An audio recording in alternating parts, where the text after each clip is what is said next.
Fala pessoal, sejam bem-vindos ao Arena Ambiental. Hoje com um episódio especial, a gente vai falar sobre economia ambiental. Presente aqui nessa conversa, o economista Rafael Braz, especialista em economia ambiental. E para começar essa conversa, eu gostaria de saber, Rafael, o que é economia ambiental? Opa, Bruno, tudo bom? Primeiramente, obrigado pelo convite. Acho que a primeira parte para a gente definir economia ambiental é definir economia. E acho que, como tudo em economia, ela vai ter diversas definições. Então, a própria economia ela pode ser vista como o estudo dos recursos escassos do planeta, como também pode ser visto como uma forma de distribuição desses recursos que tem nessa economia, que não necessariamente são escassos, aí vai depender da vertente econômica que você é. Mas o que a gente sabe sobre a economia ambiental é que a aplicação da gestão dos recursos ambientais aplicados sobre os princípios da economia. Então, a gente vai pegar esses vários conceitos que a economia traz, seja impostos, taxações, externalidades, análise de custo-benefício, desenvolvimento econômico e aplicá-los aos princípios, esses princípios da economia, só que aplicados agora à gestão dos recursos naturais. Rafael, você começou com uma explicação muito boa. Eu sou uma pessoa da área operacional, né? E aqui no canal da área ambiental, eu sempre me posiciono, né, como uma pessoa operacional. Mas como que a gente olha, né, a disciplina economia ambiental e transforma ela na prática? Como que a gente pode aplicar esse conceito? Então, a aplicação da economia ambiental para essa operacionalização, ela vai aparecer de diversas formas. Acho que uma principal, por exemplo, você tem hoje uma empresa que ela vai ter uma quantidade de emissões medidas daquela forma. Então, você olha para o processo produtivo, ou você olha para a energia gasta, ou você olha para o consumo desses insumos que são utilizados. Então, a economia, se não tivesse economia ambiental, ela olharia apenas para as alocações daquilo. Quais são as alocações mais eficientes? Então, tanto de recurso, qual que é o custo médio, qual que é o custo marginal, qual que vai ser a precificação, por quanto você vai vender. E a economia ambiental ela vai trazendo alguns preceitos novos para esse tipo de decisão de investimento, ou essas decisões operacionais. Então, por exemplo, a gente estava conversando agora sobre algo que sempre aparece, que são as questões das externalidades. Trazendo de forma bem simplória, uma externalidade é tudo aquilo que é resíduo, que faz parte de uma atividade econômica, mas que não é traduzido em preço. Então, por exemplo, quando a gente está falando de um processo de uma siderúrgica, ela vai olhar quanto custa o insumo, ela vai olhar quanto custa a mão de obra, ela vai olhar quanto é o custo de capital, qual é a taxa de juros que está dentro no mercado, ela vai olhar para o custo da máquina, para todas essas questões que a gente já sabe, quanto o preço de revenda. Mas o que seria algum subproduto dessa produção que não é precificado? É a questão dos gases de efeito estufa. Os gases de efeito estufa, eles são subprodutos dessa produção, mas que não é refletido em preço, não é refletido na decisão de investimento dessa empresa. Então, o que seria um conceito da economia ambiental, que poderia entrar nisso, é você ter agora a precificação desse carbono, você entenderia qual é o impacto desse carbono, o social desse carbono na atmosfera para os terceiros, e você internalizaria isso no preço final daquele produto. Então, isso, por exemplo, é uma forma de você operacionalizar um conceito de economia ambiental.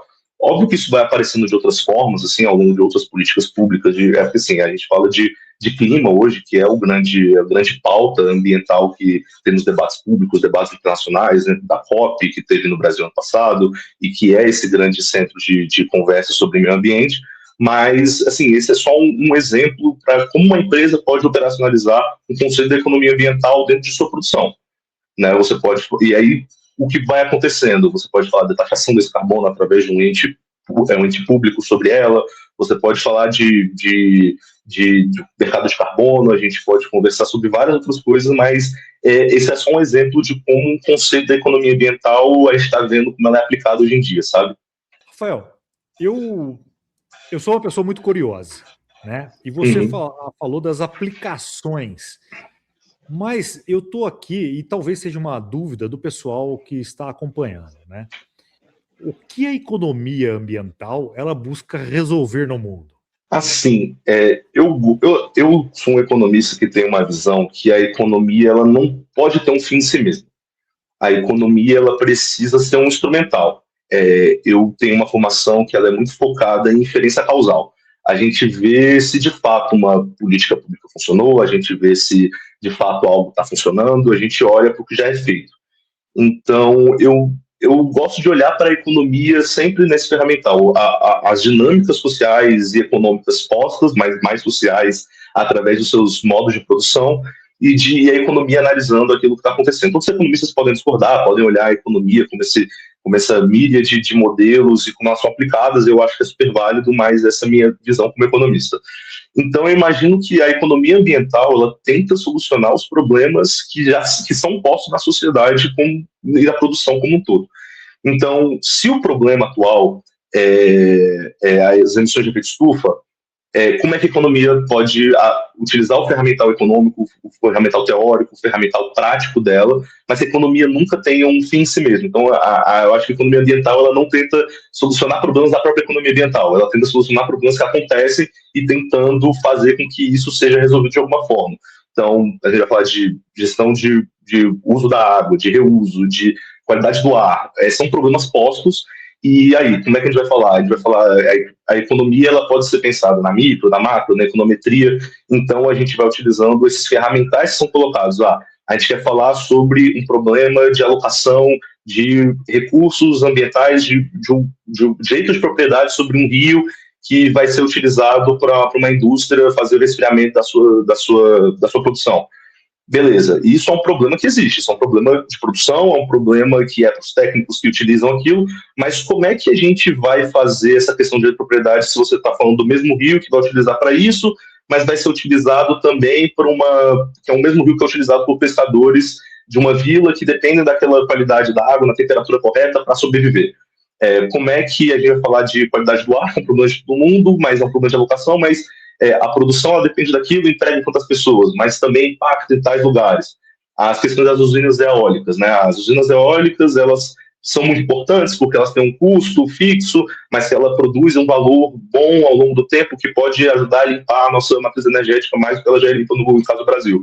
Mas ela tem um efeito de qualidade de biodiversidade de pássaros, ela pode ter um problema numa vila perto, ela pode causar outros problemas. Então a gente vai sempre tentando pegar esses problemas que estão acontecendo e solucionar através do ferramental teórico, empírico, e a fazer e fornecer dados que a gente pega de outras áreas e sempre tentando, através desse ferramental teórico que a gente tem, conseguir solucionar esses problemas que são pós da gente. Eu gosto de pensar economista como um solucionador de problemas e não aquele que bota, sabe? Aquele que fala dos problemas, mas trabalhando sempre nessa... Óbvio que a gente pode também conseguir observar um problema que não está sendo observado e trazer uma solução para aquilo, mas eu acho que pelo mundo que está dado, pelas discussões dadas, é melhor a gente agir trabalhando com os problemas. Assim, acho que os problemas que a gente pode trazer não necessariamente vão ser os mais certos e se são problemas de fato, sabe? Eu gosto mais de pensar a economia como esse solucionador de problemas. Ô, Rafael, e agora você trouxe mais curiosidade, né? Por quê? Você falou do conceito de economia ambiental, você falou das aplicações e você falou o que a economia ambiental busca solucionar. Mas para tudo isso eu imagino que tenham instrumentos de mercado, né? Ou que esses instrumentos podem até regular o mercado. Você pode falar o que são esses instrumentos e como eles funcionam? Então, Bruno, acho que essa pergunta ela é ótima, a gente pensar nesses instrumentos de mercado para solucionar problemas que vão aparecendo. E, assim, primeiro falar sobre como o mercado ele é um agente importante naquilo, porque eu trabalhei durante os últimos 2 anos só com instrumentos de mercado, com essa questão do mercado financeiro e as finanças sustentáveis, né? São todos esses tipos de instrumentos financeiros que eles são utilizados para melhorar a qualidade, eficiência, de todas essas problemáticas ambientais que o mundo tenta resolver, dito posto o mundo que vivemos e os problemas que a nossa geração coube solucionar, né? Então, eu gosto muito dessa questão do mercado porque eu acho que é um canal de transmissão muito interessante. Porque, em vez de você simplesmente legislar que tem que ser tanto, que tem que ser aquilo, você induz com que a produção vá para aquele caminho desejado. Então, você consegue evitar esse efeito cascata, que, né, o objetivo é mitigar essas práticas nocivas, sem estrangular um setor específico da economia, que emprega pessoas, que é importante para o nacional, que arrecada impostos. Então, por exemplo, quando a gente pensa num caso a gente estava falando, eu acho que comentei há pouco, sobre o setor siderúrgico. Se você falar que existe agora, olha, nessa produção inteira vai ter que emitir tanto, e se você produzir mais que tanto de gás carbono, a gente sabe que são poucos siderúrgicos, até pela natureza do setor, você pode estrangular o setor inteiro da economia, que é muito importante quando você pensa em como ele pode ajudar em outros setores da economia, porque a economia é um sistema que ele é interligado, sabe? Então, quando você fala o seguinte, olha, você vai ter condições de crédito melhores se você aplicar as melhores práticas e tal, então você vai criando incentivos e, assim, é uma frase que toda economia vai te falar, agentes econômicos reagem a incentivos. Então, se os incentivos ambientais corretos forem colocados através de boas formas de você fazer isso, você vai conseguir com que você chegue no seu caminho despendendo menos dinheiro, menos multa, sem estrangular nada, sem fazer com que massa de trabalhadores seja demitido, aumentando o seu custo social. Então, assim, são vários. Mas, assim, listando alguns desses instrumentos financeiros, um que eu gosto muito são de títulos verdes. Porque, assim, a gente sabe como é que funciona esses títulos da dívida, qualquer pessoa com CPF ativo no Brasil, pode chegar no Tesouro Direto e comprar um título da dívida, que nada mais é do que você está financiando o governo brasileiro com liquidez a curto prazo, e o governo vai remunerar essa dívida no tempo futuro, considerando que vai aumentar essa arrecadação, a hora que você pensar, etc. Quando você emite títulos sustentáveis, em vez dessa dívida servir para qualquer coisa, qualquer tipo de financiamento do governo, você vai estar financiando, ajudando a fazer com que práticas ambientais sejam feitas. Então você já direciona esse investimento. Então, assim, olha, eu estou te vendendo esse tipo de dívida porque eu vou utilizar esse recurso para fazer com que você tenha uma linha de crédito ou o banco faça tal coisa voltados a projetos ambientais ou ambientalmente responsáveis. E por que isso é importante? Quando, por exemplo, um BNDES faz isso, que é um banco gigantesco, é um banco de desenvolvimento, é o principal financiador hoje de práticas ambientais no Brasil, porque você consegue trabalhar com prazos maiores, porque é um banco que não necessariamente está visando aquele lucro de curto prazo, por a importância de você ter um setor que tenha bancos de desenvolvimento, bancos públicos, bancos privados, todo mundo na sua seara e fazendo com que esse sistema financeiro todo trabalhe nesse objetivo comum. Então, na hora que você faz isso, que você emite esse título da dívida e você tem esse recurso, você não vai onerar o Tesouro Nacional, quando você está pensando no BNDES. E você não onerando o Tesouro Nacional, você não abre nem brecha para falar que a causa ambiental ela é um ônus para a sociedade e que deve acabar porque temos problemas maiores acontecendo. Não, assim, existe esse problema também, a gente não vai estar onerando o tesouro, não vai estar criando novas coisas, não vai estar criando uma moeda dessa forma, e a gente pode canalizar para isso. Mas não necessariamente do BNDES, sabe? Você pode ter um banco privado que faça isso, ou você pode ter outras instituições financeiras que fazem esse esquema, mas é só para tentar traduzir. Outro instrumento de mercado que eu achei muito interessante que o Brasil lançou, se não me engano foi ano passado ou ano retrasado, mas eu sei que os leilões começaram ano passado, que é a questão do EcoInvest. O EcoInvest ele ataca um problema muito específico do Brasil, que assim, são algumas linhas que acontecem, mas eu vou falar de uma específica. Você tem uma baixa adesão de investimento direto, ou seja, aquele investimento que vai direto lá na infraestrutura, etc. Você tem um projeto específico de longo prazo com investimento estrangeiro direto. Por quê? Porque você tem uma volatilidade do câmbio brasileiro. A gente vê sempre no Jornal Nacional, a gente vê em vários jornais a questão do câmbio brasileiro. Às vezes estoura uma guerra em algum lugar, os Estados Unidos está envolvido com alguma coisa, a Rússia, qualquer mercado está envolvido e faz com que o dólar dispare. Então você tem uma economia periférica como a nossa, uma volatilidade da moeda maior. Então o que o EcoInvest, uma das linhas do EcoInvest, pretendia fazer? Você criou esse hedge cambial através do Fundo Clima. Então, assim, você consegue receber esse investimento direto, você consegue remunerar o investidor de fora, você cria uma forma de você segurar esse câmbio para que a pessoa ou a instituição que faça esse investimento não tenha uma perda cambial sobre o seu investimento. Então, você segura aquilo. Por que isso é importante? Quando a gente pensa em, por exemplo, projetos de infraestrutura são grandiosos, são caros, são dispendiosos, e eles não vão ficar prontos. O Brasil não vai resolver toda a sua solução, por exemplo, de descarbonização dos seus portos do dia para a noite. É um investimento que pode durar uma década, pode durar mais de uma década. É um projeto de Estado, não é só um projeto de governo, dependendo de qual que esteja. Então, é uma forma com que você consiga assegurar esse investimento ou novas formas de investimento, porque a gente sabe que quando você, por exemplo, que deve conversar com gente de todo lugar, ele precisa de dinheiro para tudo. Então, a melhor forma é de você diversificar essas fontes da melhor maneira possível. Então, acho que isso foi um instrumento financeiro bem legal que fez. Também tem outras outras linhas que acho que não cabe aqui, porque são mais comuns. Outra também que eu acho bem legal, que é a securitização de ativos ambientais. Ela tem alguns problemas que podem surgir com greenwashing, mas uma securitização nada mais é do que você tirar um ativo do seu balanço patrimonial e você revendê-lo com outros ativos que te interessam naquele momento. Então, o que seria uma securitização ambiental? Você pegaria seu balanço patrimonial, você veria o que você tem de ativo para atividades verdes, e se você quer aumentar, alavancar aquele recurso que tem naquele ativo, você tiraria do seu balanço, empacotaria ele, aí você entraria numa empresa que seria só para isso, que eles chamam de sociedade de propósito específico, e nisso você conseguiria traduzir essa venda e alavancar os seus ativos ambientais.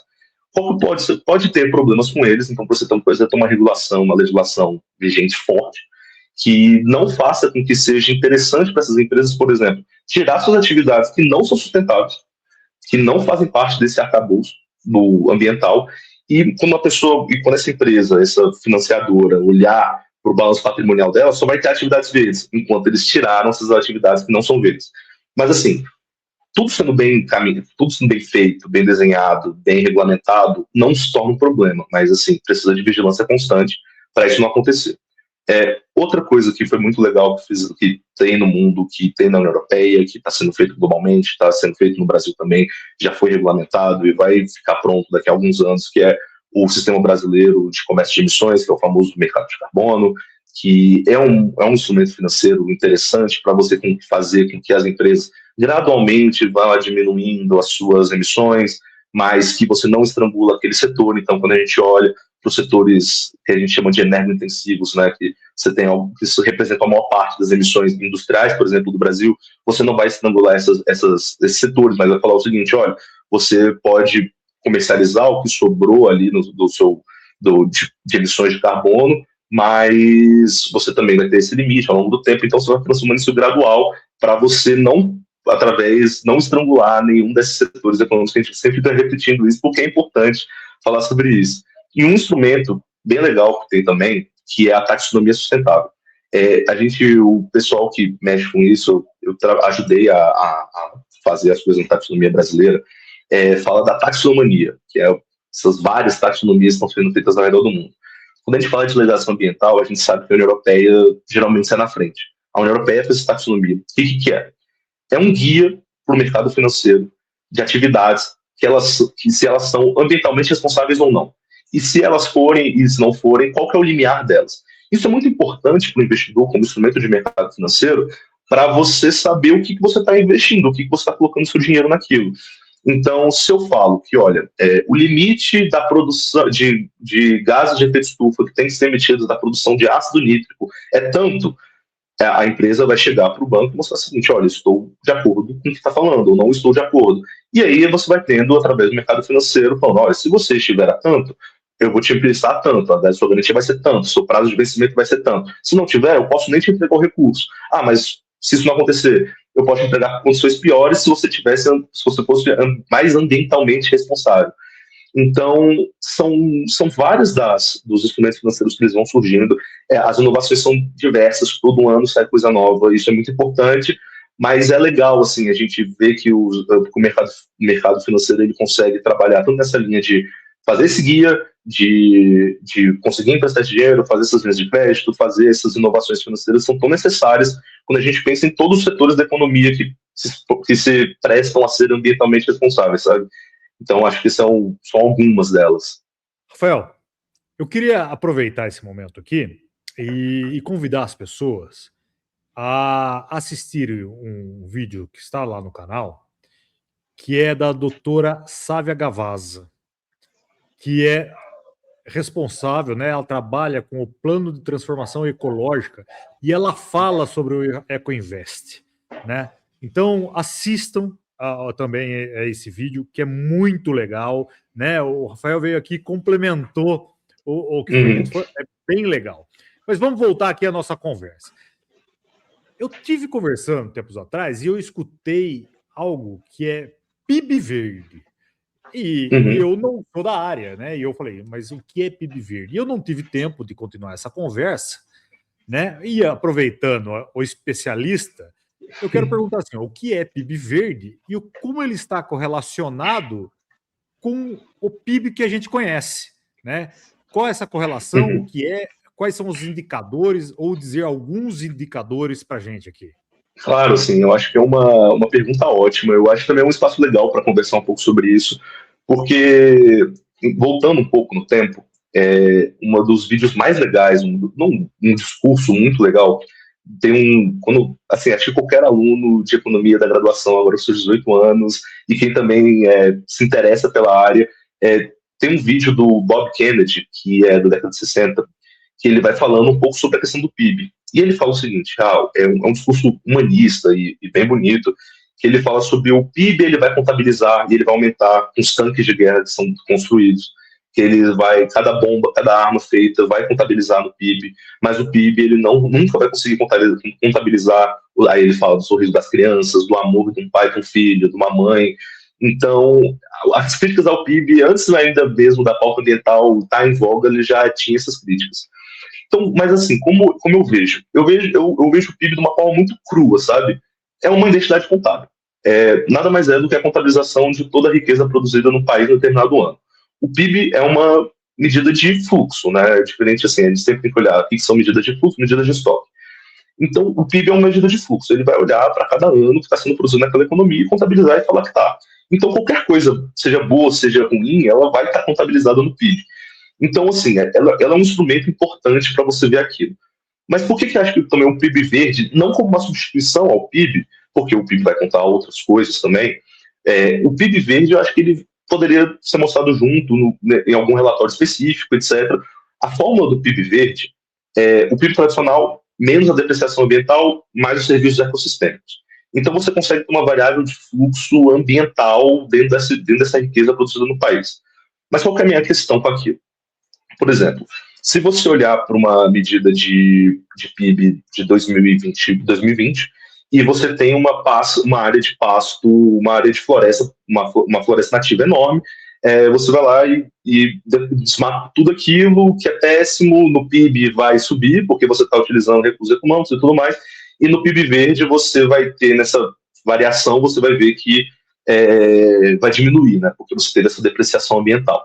Só que no ano seguinte, vamos supor, como essa floresta plantada, essa floresta nativa, ela é um estoque, no ano seguinte ela não vai mais existir, porque PIB é uma variável de fluxo. Se você planta, sei lá, você tem 100 hectares que foram desmatados, se você planta 10, no PIB verde e no PIB tradicional, você vai ter esse aumento, essa melhoria, quando você olha a variação. Quando você olhar os números brutos, você vai ver que está pior.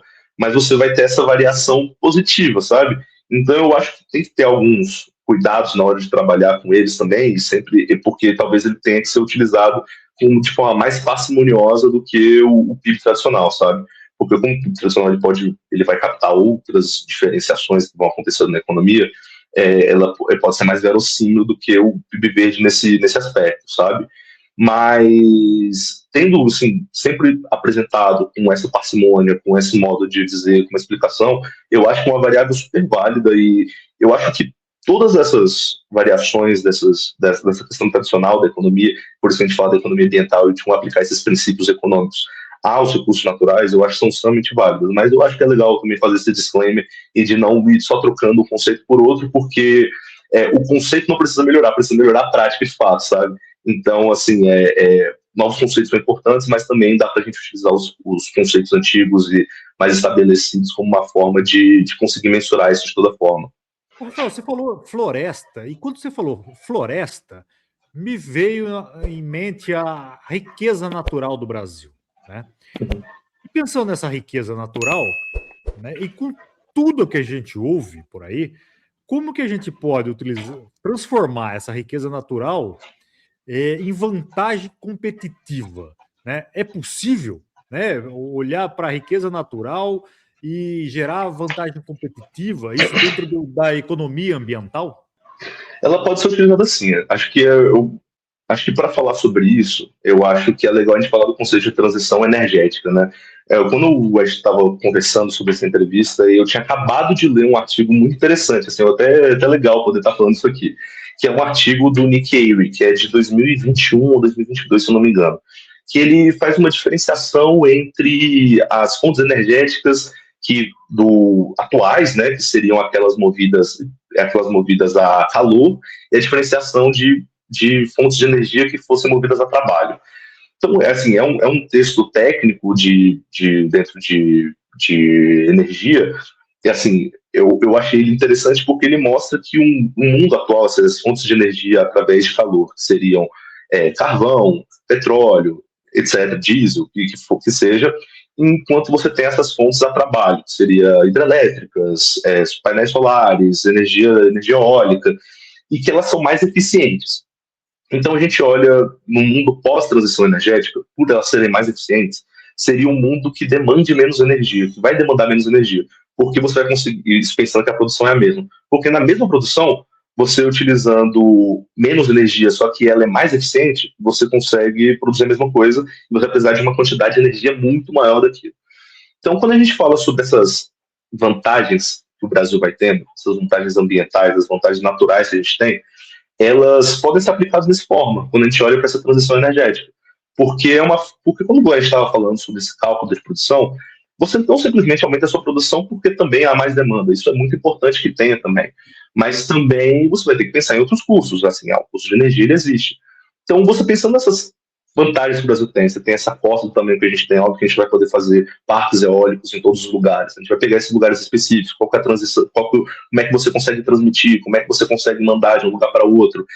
Se a gente falar de hidrogênio verde, etc., outras fontes de energia que o Brasil pode utilizar, pode se valer delas no futuro. Mas, assim, a gente consegue pensar que resolvendo vários dos problemas, porque se o Brasil, por exemplo, um mundo pós-transição energética, o Brasil e o mundo, eles têm, todas as caldeiras são eficientes, a gente consegue trabalhar com essas energias, e beleza, o Brasil tem essas vantagens de capital natural, tem essas vantagens energéticas, da nossa matriz energética, mas alguns problemas estruturais precisam ser resolvidos. A gente sabe que o problema de qualificação de mão de obra é algo que tem que ser resolvido. A gente pode olhar para a taxa de juros, se for competitiva ou não, tem que ser pensado sobre essa nossa forma de encarar a política monetária. A gente tem que olhar também para a infraestrutura estar melhor. Então, assim, esses problemas não vão ser solucionados simplesmente com nossas vantagens naturais. São problemas que a gente tem, apesar de todas essas questões da nossa matriz energética, por exemplo, que eu acho que é uma vantagem que sempre é colocada.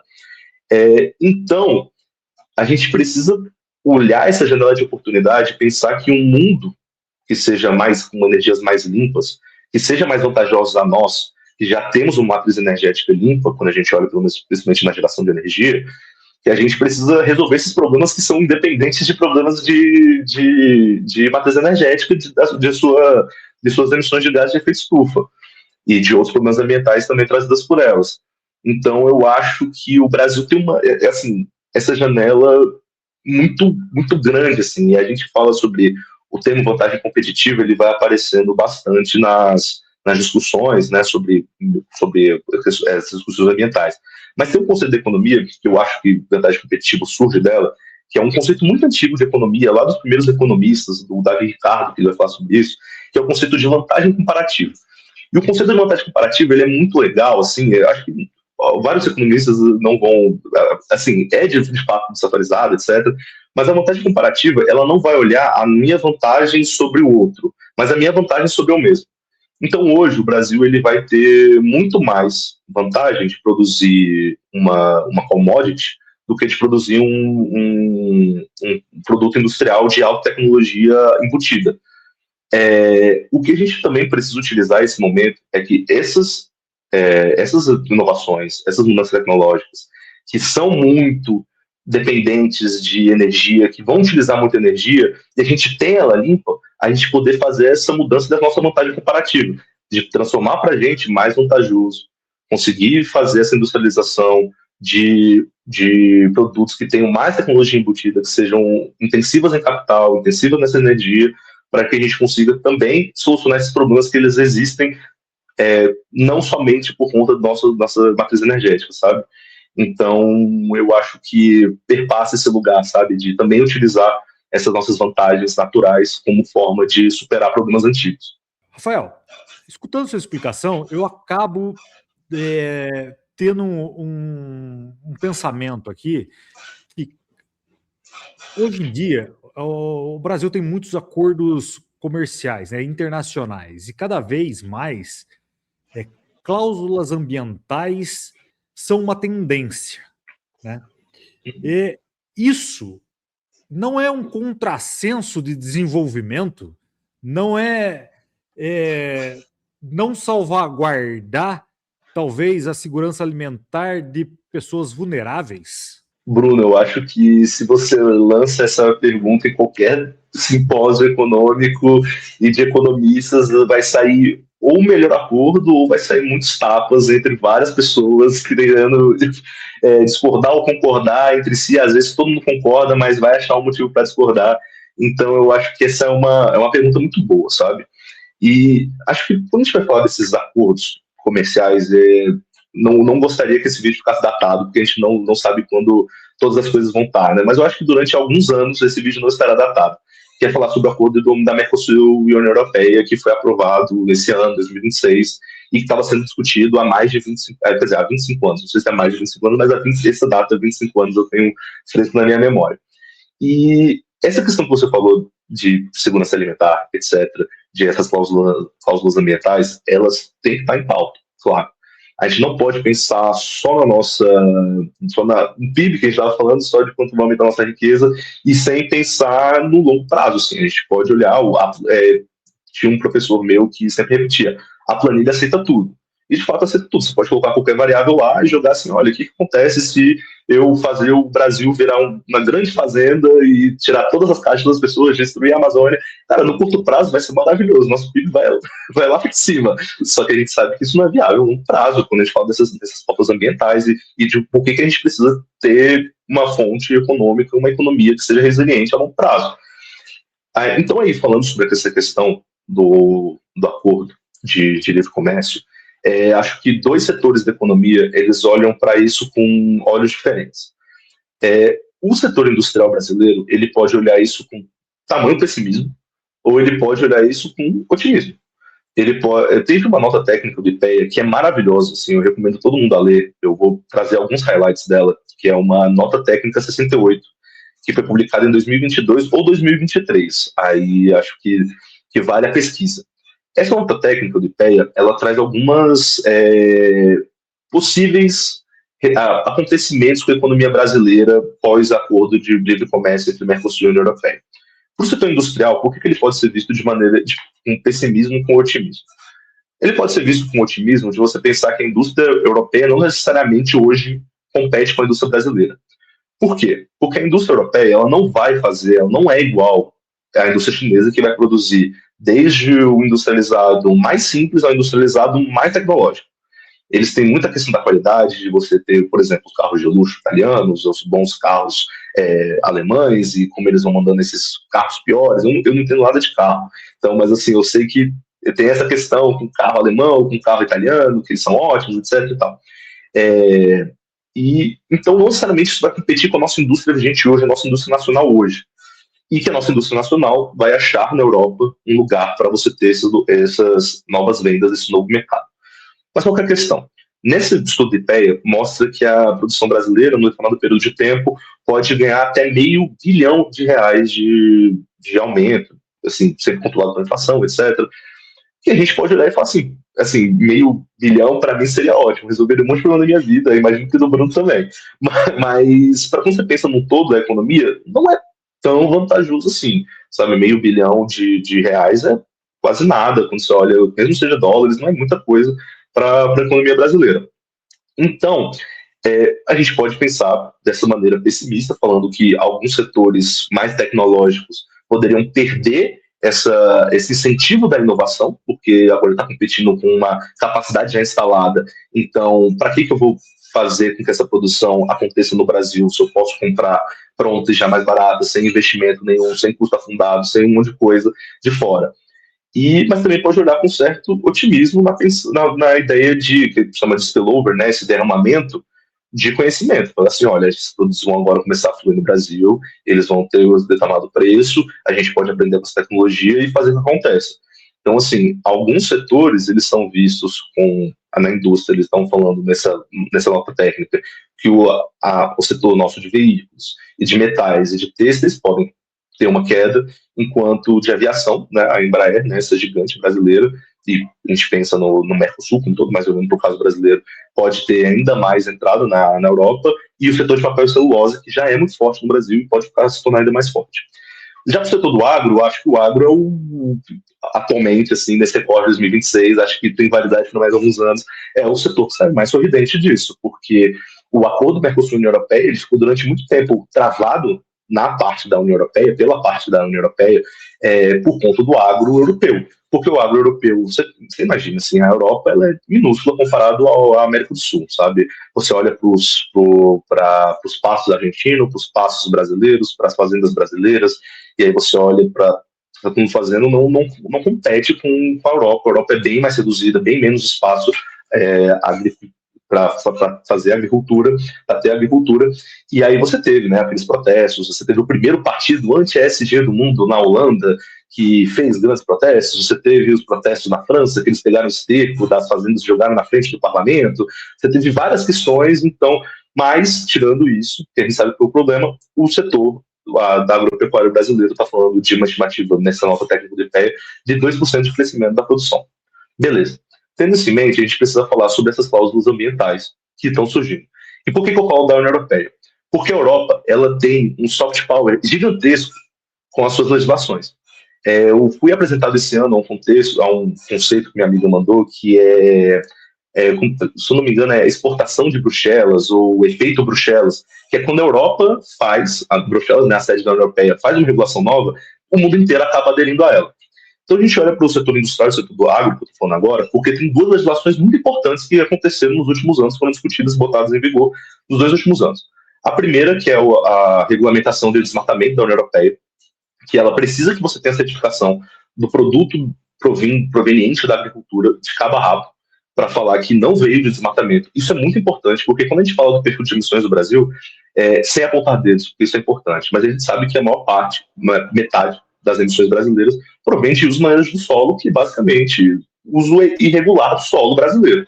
Então a gente sabe que pode ter esses produtos que não têm uma origem que esteja condizente com essa política, com essa legislação da União Europeia.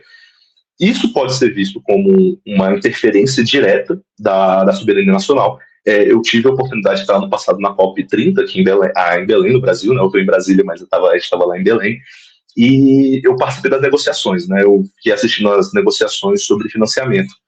E o tempo inteiro os países considerados do bloco em desenvolvimento e subdesenvolvidos, né, na terminologia que nem é mais utilizada, emergentes em desenvolvimento, eles sempre apontavam para essas regulações da União Europeia como uma forma de interferir nas legislações locais, porque as contribuições nacionalmente determinadas, elas são feitas para cada um dos seus países. Então, no momento que você tem uma legislação para o produto seu entrar no meu, você tem que ter a minha legislação, isso pode ser visto como uma interferência externa. E no acordo de livre comércio entre a Mercosul e a União Europeia, isso vai ter que estar na cabeça de todo legislador, de todo comerciante, de todo empresário brasileiro que trabalha com exportações, essa legislação vai ter que estar na ponta da língua.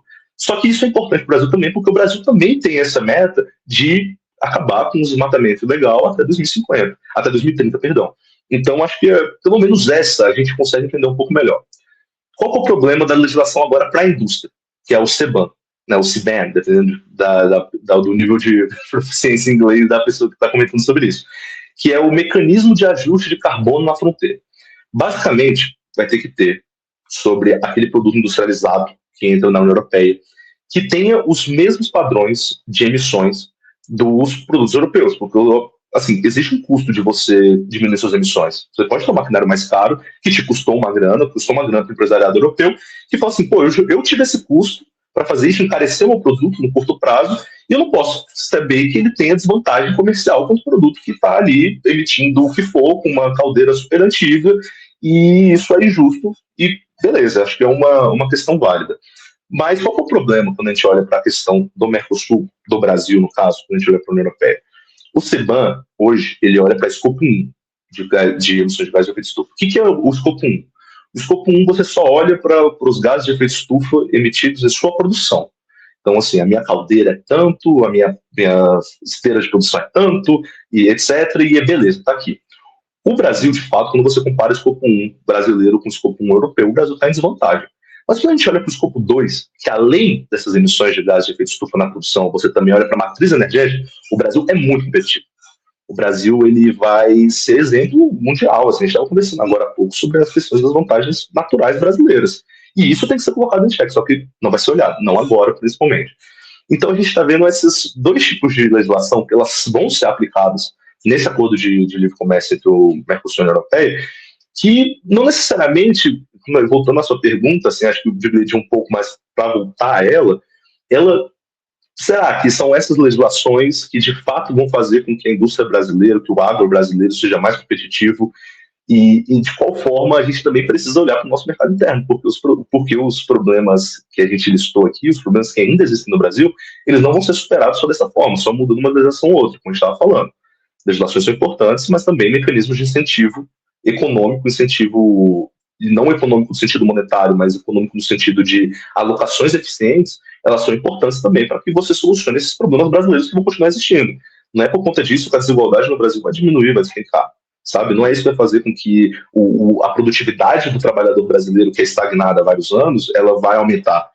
O que vai fazer isso aumentar? Quais são? Então, assim, tem que pensar esses acordos sempre, eu prefiro pensar neles com um copo meio cheio, porque já é o dado, né? E aí tem um economista que eu gosto muito do IPEA, que é o Mauro Aldo Nogueira, que ele tem uma frase assim, que a gente não pode pensar o Brasil apesar de, mas a partir de. Então, beleza, isso aqui é dado, eu não gosto de fazer exercício de, se fosse, não sei o que não, é o que é. Bem, é isso que está dado? Como é que a gente pode solucionar daqui? Aí, assim, aí não vai ser eu que vai falar, vai ter essa resposta do economista com a resposta na ponta da língua, vai ser várias pessoas, não só economistas, sociólogos, engenheiros, biólogos, outros pesquisadores que vão conseguir trazer essa resposta. Mas eu acho que essa é uma ideia interessante, pensar como essas cláusulas de legislação ambiental são aplicadas a acordos de livre comércio, de acordos de multilaterais. Ô, Rafael, e eu escutei a sua explicação e eu vou fazer uma provocação aqui, né? Essas cláusulas ambientais, ela tem, são muitas cláusulas, né? Desde desmatamento, emissões, a matriz energética, são muitas, né? Mas eu quero fazer uma provocação para o economista ambiental. É mais fácil usar, né, os instrumentos de mercado ou leis, né? O que vai propiciar a aplicação, né, a operacionalização correta, né? Não acontecer o desmatamento, né, as emissões baixarem, né? São instrumentos de mercado ou são leis? Bruno, eu acho que como qualquer economista, quando você fazer essa pergunta, eu vou muretar, assim, né? Eu vou ficar bem em cima do muro e vou te responder com a melhor resposta do mundo, que eu, como economista, com diploma, posso responder, que é depende. No momento que você fala depende, você ganha o seu diploma de economista. Mas, assim, e realmente, assim, acho que depende. Acho que é uma pergunta muito boa, porque tem uma metáfora que o pessoal usa que é o carrot and stick, né? A cenoura e o bastão. Que você oferece a cenoura, mas quando a cenoura não for o suficiente, você usa o bastão. A gente está sempre falando sobre como esses instrumentos financeiros, essa forma de você canalizar, fazer com que o incentivo econômico vá para um lado, vá para o outro, são importantes. Porém, as multas também vão ser necessárias em algum momento. Eu vou falar um pouco sobre a minha dissertação, que eu apresentei ano passado, minha dissertação do mestrado na UNB. Qual que foi a grande questão? O que eu analisei? Eu analisei o PPCDAN, a segunda fase do PPCDAN, que é esse plano de controle ao desmatamento na Amazônia Legal. E tem uma dessas políticas na segunda fase, que era a política de listagem de municípios prioritários. O que acontecia? Eles olhavam para o horizonte temporal dos últimos 5 anos, de quando começou o PPCDAN, 3, 5 anos, e olhavam, beleza, quais municípios estão tendo mais dificuldade de reduzir o desmatamento? Tem que lembrar, assim, nos anos 90 foi ápice de desmatamento no Brasil.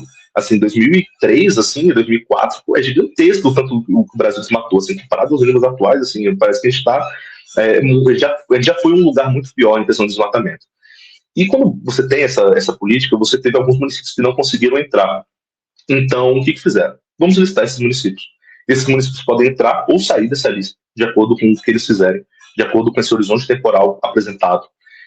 E se eles não melhorarem o desmatamento, a gente vai começar a fazer restrições ao acesso do crédito rural. Essa restrição ao crédito rural seria a multa. Mas você deu uma oportunidade, você avisou. Você falou assim, olha, no horizonte temporal tal, se você não fizer tais coisas, se você não reduzir o seu desmatamento, a gente vai começar a te multar. E nem multar financeiramente, vai te inibir a sua acesso a crédito. Se você conseguir continuar a sua produção sem acesso ao crédito, que eu acho muito difícil, você vai continuando. E acabou que nunca precisou fazer com que tivesse essa aplicação de restrição ao crédito rural. Acabou nunca precisando, mas essa lista ela é atualizada anualmente. Eu analisei ela fazendo esse estudo intertemporal, porque ela é super legal de trabalhar, porque os municípios podem entrar ou sair. Acho que para quem é economista, que mexe com econometria, ela é um exercício muito legal de se olhar, uma política pública que deu certo. Quando a gente olha para os dados, assim, ela tem 17 anos e ela funciona.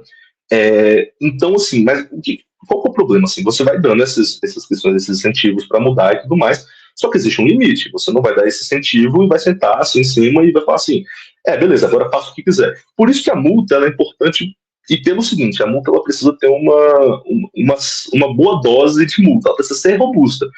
Porque se a multa for menor do que o custo privado de fazer algo que é ambientalmente responsável, vai valer a pena você levar a multa. Porque assim, olha, com isso aqui, a multa custa 50. Se eu consigo produzir 100 aqui, destruindo tudo isso aqui, ou emitindo tanto, ou fazendo nada, ou fazendo pior, eu estou tranquilo em pagar a multa, porque meu ganho privado vai ser grande.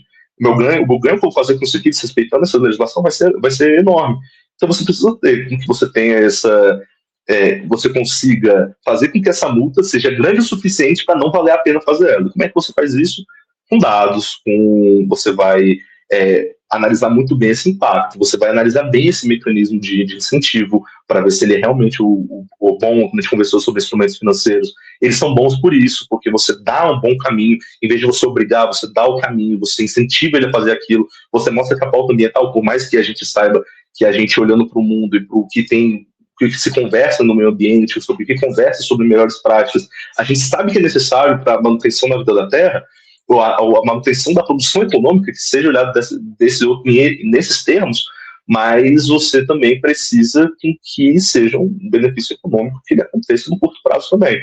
Mas, assim, as multas elas existem para isso. Você dá a cenoura e, se não for suficiente, você vem com bastão, né? Então, essa ideia aí dessa metáfora.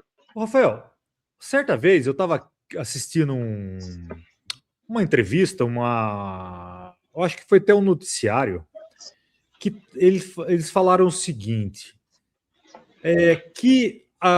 eu vou tentar lembrar corretamente, mas foi algo do tipo, que a floresta, sem estar devastado, ela pode ser valorizada. E isso me remete a um capital natural. Isso tem relação ou não? Ou o que é um capital natural? Então, acho que é legal a gente primeiro pincelar assim, o conceito de capital natural, que é o patrimônio de recursos da biosfera. Então, assim, no Brasil, você vai medir por essa questão, falou dessa cobertura florestal, dessa floresta, que funciona como esse capital natural. A gente estava conversando sobre o PIB verde. Esse tipo de conceituação de capital natural é muito importante. Mas, além disso, vai falar como capital natural a vazão e qualidade dos corpos d'água, a saúde e riqueza da matéria orgânica no solo, a biodiversidade brasileira, a concentração de poluentes atmosféricos também é o capital natural que a gente tem que diminuir, não? Então, você olha para o que está, quais são essas partículas que estão lá, e isso seria o estoque, né? Eu pensar o capital natural como estoque. Você pensar o capital natural como fluxo, é bom você pensar em serviços ecossistêmicos, que é esse benefício que o estoque gera para a economia quando impede. Então, você pensa nos conceitos de bioeconomia, etc. Então, assim, é um instrumento muito importante, assim, do que eu consigo pensar, assim, de relevante, coisas que a gente não conversou ainda, por exemplo, de processo de licenciamento ambiental. Quando a gente olha para uma obra que tem que ser feita, de qual maneira tem que ser feita e o que pode ser construída, etc., você precisa dessa boa mensuração do capital natural naquela determinada área, olhar assim, quais são os corpos aquáticos que passam aqui, do lençol freático, de rios, lagos, etc., o que a gente tem aqui de biodiversidade, de pássaros, de mamíferos, de plantas, plantas medicinais, de plantas enfim, que seja, precisa também entender qual que é a cobertura nativa, porque isso é importante nesse tipo de processo de licenciamento ambiental. Então, qualquer medida assim, de pensar meio ambiente, a boa mensuração do capital natural, ela é muito relevante. Mas, assim, um problema que a gente sempre esbarra quando a gente vai fazer essa mensuração de capital natural, a gente estava conversando agora, né? Na sua pergunta, você falou da questão da floresta em pé, né? A floresta nativa, ela é um capital natural importante. A gente sabe que tem vários efeitos econômicos que a gente nem consegue imaginar, né? A gente pensa dos rios aéreos, né? Que a floresta amazônica faz, que influencia no regime de chuva inteiro do Brasil e do continente sul-americano, e a importância disso na alimentação global, não só no Brasil, mas no mundo inteiro, que o Brasil exporta seus diversos commodities ambientais. Mas, assim, o Brasil existe, assim, são vários motivos disso acontecer no Brasil. A gente tem um problema de mensuração desse capital natural. Tem um colega de trabalho meu que sempre fala sobre como a Colômbia ela é muito avançada nessa questão de mensuração de dados. Então, sim, eles conseguem falar que eles têm a maior biodiversidade de pássaros, eles conseguem falar que eles têm a maior biodiversidade de orquídeas, porque esse colega meu ele é apaixonado na Colômbia. Então, ele sempre traz esses dados aqui que a gente não consegue, não tem essa mensuração brasileira, sabe? Então, a gente precisa dessa robustez, porque a gente está sempre assim, durante ao longo dessas nossas quase uma hora de conversa, a gente sempre fala sobre política pública, sobre a ação do empresário, sobre a ação de um gestor, e nada disso é feito se você não tiver bons dados disponíveis. E bons dados disponíveis, quando a gente fala de economia ambiental e falar sobre qualquer outra parte da economia, qualquer outro tipo de parte desse fluxo do sistema financeiro, do sistema econômico que nós vivemos, a gente precisa de dados robustos. Então, assim, acho que o conceito de capital natural acho que está resolvido, mas é só essa crítica, assim, que o Brasil poderia ter dados melhores do seu capital natural, poderia ter dados melhores sobre biodiversidade. Por que isso acontece? Maior biodiversidade do mundo, a gente sabe que é um território muito grande, que é um território que requer... a gente, assim, vira e mexe, aparece uma notícia de planta nova descoberta no Brasil, mamífero novo descoberto no Brasil. Então, assim, a gente sabe que essa contabilidade ela é complicada, mas eu acho que esforços nesse sentido, com dados melhores, mais transparentes, eles são muito úteis ao Brasil em todos os setores possíveis, porque sem dados não se faz nada. Porque você precisa entender o impacto disso atual, o impacto disso futuro e a melhoria que teve visto no passado. Então, para isso, você precisa ter dados bons e quem mais se beneficiaria disso é a gente entender também o nosso capital natural, porque até o soft power brasileiro. Quando a gente chegou numa mesa de negociação, numa conferência do clima, que teve no Brasil, e a conferência de biodiversidade que vai ter esse ano na Armênia, a gente já chega bem por ser o Brasil e por ter nossas questões com o nosso tratamento da nossa biodiversidade, mas a gente pode chegar ainda mais, sabe, mostrando o que mais nós temos, o que nós temos a proteger. Isso é até bonito, assim, você cria um senso de urgência, fala, nossa, a gente tem a maior biodiversidade de tal coisa, a maior biodiversidade de tal coisa, a gente olha para isso aqui e fala, olha, isso tem um impacto gigantesco em diversos setores da economia, e a gente precisa proteger, e você trabalhando com esses dados, você ganha mais poder de barganha, você ganha mais fôlego, você ganha mais estofo para conseguir discutir esse tipo de coisa, sabe? Rafael, eu vou tentar fazer uma conexão, porque eu tive uma conversa muito interessante, né? E o pessoal depois procura o episódio que a gente fala de perda da biodiversidade em função das mudanças climáticas. E eu imagino que a perda da biodiversidade, eu falo lá, a gente conversa no episódio sobre como está acontecendo essa perda, né? Mas qual é a conexão que eu quero fazer? Eu acho que a perda da biodiversidade também impacta na economia, né? É fácil correlacionar assim para a gente de forma resumida? Então, eu acho que de forma resumida é possível trazer alguns dados, sabe? A gente, assim, eu imagino que nesse diálogo sobre biodiversidade, assim, a gente tem pessoas fantásticas no Brasil trabalhando com biodiversidade, assim, ó, um lugar que é uma área do conhecimento que me enche os olhos, eu acho que eu não entendo tanto assim ainda, mas um dia espero entender mais. Mas o que a gente consegue fazer, né? Eu estava buscando alguns dados sobre a biodiversidade no mundo, não só no Brasil, e ver como ela é valorada. E quando a gente valora ela, a gente consegue ter uma dimensão do quanto a gente perderia. Óbvio que a gente vai falar o seguinte, a gente tem tanto X valor, e esse X valor vai cair a zero, isso não vai acontecer, mas a gente pode pensar assim, olha, isso aqui está em risco. Para o setor da agricultura, para o negócio brasileiro, a gente sabe dos riscos de polinização, a gente sabe que a degradação do solo e o controle biológico é importante, a gente sabe que segurança genética é muito importante sobre a perda de biodiversidade que pode causar isso.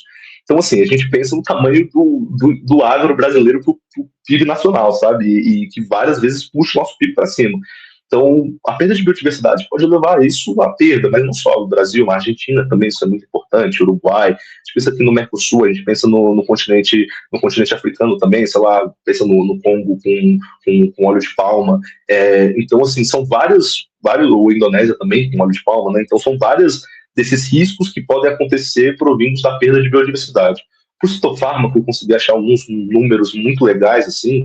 Eu estava lendo um texto do jornal Cancers, que eu não tenho o nome do autor aqui, mas foi publicado em 2022, que 40%, é um valor de 60% dos fármacos anticancerígenos, eles são provenientes de plantas, né? Vem dessa origem da flora mundial. E também da origem, falando sobre a origem natural de fármacos, tem um estudo também de Neiman Craig, que foi no Journal of Natural Products, que 40% dos fármacos atuais derivam de produtos naturais. Então, assim, a gente nem consegue mensurar qual vai ser a nossa forma de perda, né? E aí, também, de outro artigo que eu consegui achar, que é o Journal de Pesquisa de Agricultura e Alimentos, que foi um artigo de 2025, que o mercado de plantas medicinais movimentou 201 bilhões em 2023 e tem projeção de 370 bilhões para 2032. Então, assim, a gente estava falando que meio bilhão é pouco, mas 370 bilhões de dólares é muita coisa.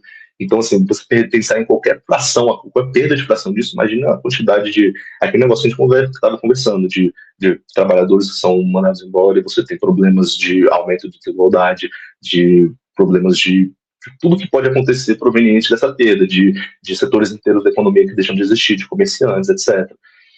E também, assim, acho que o setor da economia interessante a gente conversar é sobre turismo. Eu peguei um dado bem legal da Organização Mundial do Turismo, que é uma instituição ligada à ONU, que o ecoturismo, então a gente pensa assim, a pessoa que viaja só para ver alguma coisa relacionada à nossa biodiversidade, seja qual for, que movimenta 600 bilhões ao ano, e tem crescimento de 20% ao ano, e cresce mais do que o turismo tradicional. Então, assim, também aquelas cadeias de pessoas que vivem através do turismo, que vivem através daquela biodiversidade, que tem uma relação sustentável com aquela biodiversidade que está posta. Então, a gente sabe que o impacto é gigantesco. A gente sabe que no Brasil, o turismo para a Amazônia, para o Pantanal, ele movimenta tudo, são dados até do Ministério do Turismo, que movimentam cifras também bilionárias, que a gente pode deixar de ganhar e botar a perder com essa perda de biodiversidade. Rafael, você falou nessa última explicação, você falou muito em números. E isso me faz pensar no setor financeiro, né?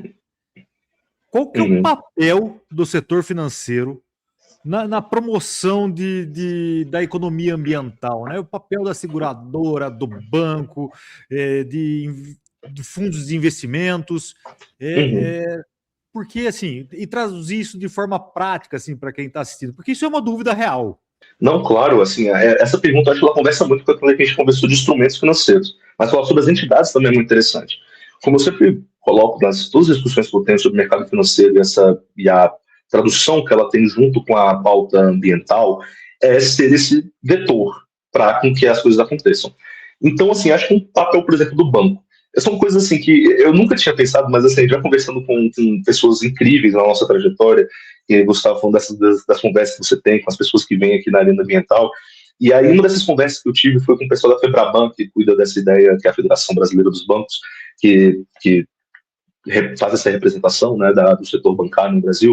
Eles estavam falando sobre a questão das emissões financiadas. Eu achei isso muito interessante, porque você pega alguns reportes de financeiros dessas empresas, elas vão falar sobre essa gestão da água nas agências, vão falar sobre a gestão da água nos prédios que estão ali, mas a gente sabe que um prédio só, ele não é o escopo do banco, mas o que ele investe, o que ele financia e tudo mais.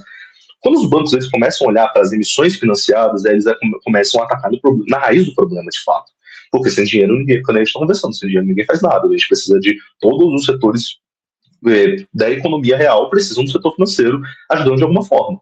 Então, quando esses bancos começam a olhar para essas emissões financiadas, eu acho muito interessante mostrar na sua carteira de ativos do que eles têm e como é que eles podem ajudar. Como o seguinte, olha, eu só vou te emprestar dinheiro se você fizer tal coisa. Até entrou na da taxonomia, que a gente estava conversando mais cedo, sobre ter esse guia para facilitar para os bancos olharem isso. O que você está financiando? E, além disso, além de trabalhar nessa punição através para tentar limpar a sua carteira de investimentos, a taxonomia até também traz alguns dados interessantes que eles chamam de, eu não sei se mudou o nome, mas era HASCB, que era, você olhava a razão entre os ativos da empresa, os ativos verdes, aí você olhava isso no balanço e fora do balanço, era bem interessante, assim, acho que vale a pena dar uma olhada para quem se interessa mais sobre essa questão ambiental no setor financeiro, e também, assim, os bancos podem trabalhar com essas linhas de crédito olhando para o meio ambiente, falando assim, olha, se você tiver em conformidade, você ganha um recurso mais rápido, você tem mais acesso a essa liquidez, você tem melhores condições.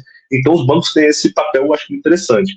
E aí, além disso, também tem alguns outros mecanismos que eu acho que trabalham muito nisso, que são o sistema de reporte.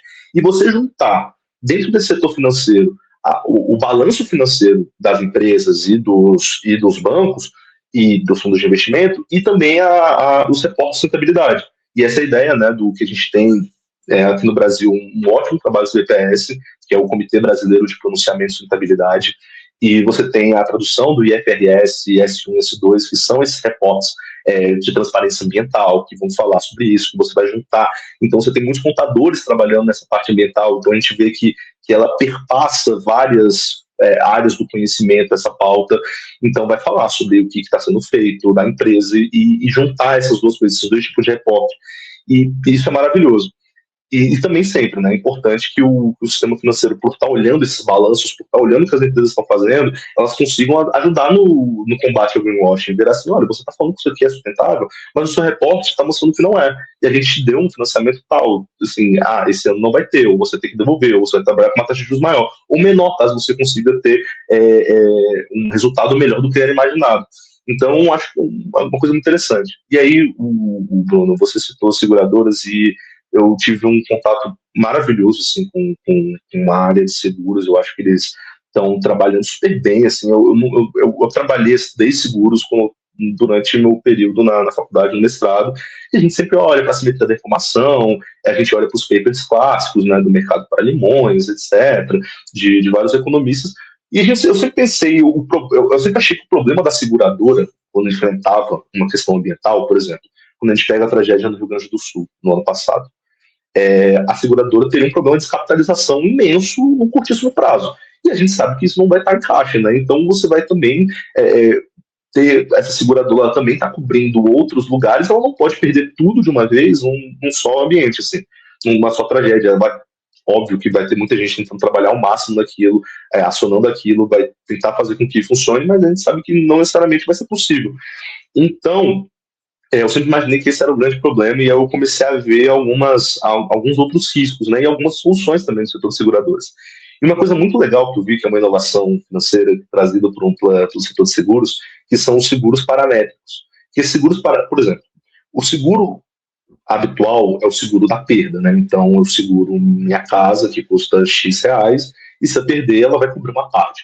O seguro paramétrico, ele vai através de parâmetros. Então eu não vou esperar que a chuva destrua nada. Eu falo o seguinte: se chover, por exemplo, mais de 100 milímetros, esse você já vai ter já em determinado período você já vai receber o recurso. Então, assim, antes da perda aparecer, antes de apreciar a perda, você já vai ter aquela profusão. Então, assim, serve tanto para quem é segurado quanto para a seguradora conseguir diminuir esse risco informacional, essa simetria de informação, que é muito importante para a economia, para a alocação de qualquer tipo de recurso. O detentor da informação, e mais importante, como ele utiliza essa informação, é muito necessário quando você vai fazer esse tipo de questão, e a seguradora tem esse papel de diminuir esse atrito de informacional entre as partes. Então, acho bem legal assim, o que as seguradoras estão fazendo. Eles estão sempre falando em várias conferências, pensando sobre isso, trabalhando não só em adaptação às mudanças climáticas, mas também a mitigação delas. Então assim, acho que são alguns dos papéis do setor financeiro nesse todo esse debate. Rafael, eu quero de novo convidar as pessoas para assistir um episódio que é seguros ambientais, e eles vão falar sobre seguros paramétricos, ok? Legal. Foi uma conversa muito legal. Eu também não conhecia os seguros ambientais, depois entrou o termo, né, seguros paramétricos, foi sensacional. Eu convido as pessoas que quiserem saber mais a assistir esse vídeo. Então, eu acho que faz conexão muito bem. Rafael, a gente está chegando ao final da nossa conversa, foi sensacional, mas eu queria que você deixasse uma mensagem final, né, para os gestores públicos, para os gestores privados, porque economia ambiental é uma tendência. Uhum.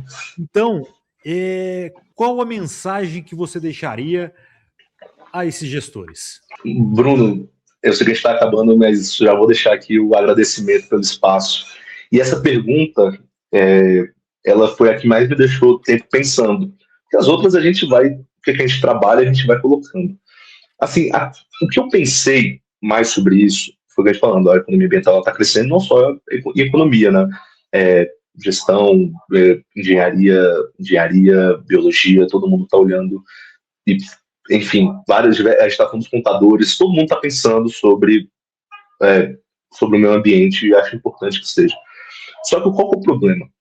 Acho que no mundo atual, no mundo atual, mas sempre foi assim, algumas pautas elas parecem extremamente urgentes por determinado momento que você acha que ela vai sequestrar qualquer tipo de debate ao longo de qualquer período. Só que a gente sabe que os problemas ambientais, eles já existem, a gente já passou da ideia de vai afetar no futuro para começar a afetar agora. Então, o que eu deixo para os gestores as pautas ambientais não é porque apareceu uma pauta mais urgente ou que tem que ser resolvida agora que a pauta ambiental deixa de ser importante ou urgente também. Então, a gente olha, quando estoura uma guerra em algum lugar, não, agora a pauta de defesa é a pauta mais importante, vamos deixar de pensar em meio ambiente, assim, olha, você pode fazer todos os esforços para a pauta de armamentista e de defesa, mas a pauta ambiental não vai deixar de existir, porque a gente continua precisando do mundo que necessita de uma economia de baixo carbono, que a gente precisa de uma transição energética. Então, esses problemas não vão deixar de existir porque eles não parecem tão urgentes agora. A gente olha o noticiário brasileiro, há 3 meses atrás era só a COP30, agora nem se fala mais sobre o legado dela. E assim, faz parte, né? A gente trabalha com isso, a gente vê que às vezes a nossa pauta é escanteada, às vezes a gente é o centro das atenções. O que a gente precisa fazer é sempre lembrar que a nossa pauta, enquanto a gente não conseguir regredir os efeitos das mudanças climáticas, nossa pauta continua urgente. Enquanto você tiver problemas com rejeitos, enquanto você continuar tendo problemas com gestão de uso da água, enquanto você tiver um baixo tratamento de esgoto para uma comunidade vulnerável, uma grande capital, em grandes cidades, com grandes populações, continuam tendo problema de doenças que a gente sabe que elas são reversíveis apenas com uma boa gestão ambiental, que às vezes nem é tão caro assim, mas é com uma boa gestão ambiental, a gente não pode deixar de pensar sobre a pauta de meio ambiente. Então, assim, esse é o único que eu peço para os gestores. Então, assim, problemas a resolver aparecem o tempo inteiro e não vão deixar de existir. Se a gente resolver todas as questões de meio ambiente, vai ter novos problemas que a gente nunca pensou sobre eles. Mas enquanto a gente tiver problemas relacionados ao meio ambiente, a pauta não deixa de ser urgente. Então, eu acho que isso que eu peço, sabe? Que a gente... Eu lembro de quando começou os debates, quando começou a pandemia da Covid. A gente estava o tempo inteiro falando sobre as questões de saúde pública, etc e tal, mas a pauta ambiental não desaparece daquilo, ela conversa de outras formas. E se a gente falar sobre as pautas da desigualdade no Brasil que sempre existiram, as pautas ambientais também ajudam a piorar essa situação. Se a gente falar que o Brasil tem baixo a adesão a saneamento básico, o mundo, a maior parte dos países em desenvolvimento no mundo tem problemas com o saneamento básico, as questões ambientais e climáticas elas vão fazer com que esse problema ainda piore ainda mais. Então, os gestores do setor privado precisam entender que a pauta ambiental, por mais que ela possa parecer um estorvo em vários momentos, mas pode ser uma janela de oportunidade, ela vai continuar aí e ela vai fazer com que o seu negócio continue prosperando no futuro. E para os gestores públicos conseguir manejar essas pautas que vão surgindo, que vão aparecendo, que parecem urgentíssimas e de fato são, mas a pauta ambiental não desaparece. Então, é sempre deixar isso em debate, e acho que o canal o seu é muito bom para isso, porque sempre vai trazendo pessoas que vão trazer novos problemas e novas soluções.